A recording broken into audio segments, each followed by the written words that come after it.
তিনটি ক্রমিক সংখ্যার গুণফল 60। সংখ্যা তিনটির যোগফল নির্ণয় করি। মোস্ট ইম্পর্টেন্ট তাদের জন্য যারা বিসিএস দিচ্ছেন গ্রুপ সি আর গ্রুপ ডির জন্য মোস্ট ইম্পর্টেন্ট কোশ্চেন।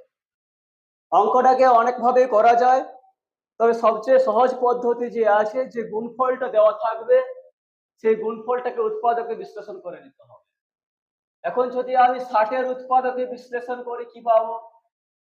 2 তিরিশে 60, 2 15 30, 3 5 15। কি পেলাম? 2 গুণিতক 2 গুণিতক 3 গুণিতক 5।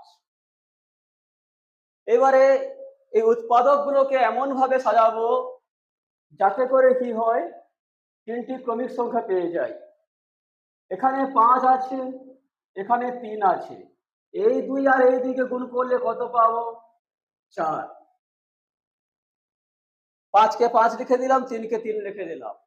তাহলে 3, 4 আর 5 তিনটে ক্রমিক সংখ্যা পাওয়া গেল। এবার দেখতে হবে এদের গুণফল 60 হয় কিনা। 4 3 12, 5 60। তার মানে ক্রমিক সংখ্যা তিনটে যে 4 3 4 5 এটুকু আমরা নিশ্চিত। প্রশ্নে এবার কি বলেছে? সংখ্যা তিনটির যোগফল নির্ণয় করি। তাহলে সংখ্যা তিনটির যোগ করব। 4 যুক্ত 3 যুক্ত 5 সমান কত হলো? 4 7, 4 3 7, 7 5 12। তাহলে সংখ্যা তিনটির যোগফল কত হলো? 12।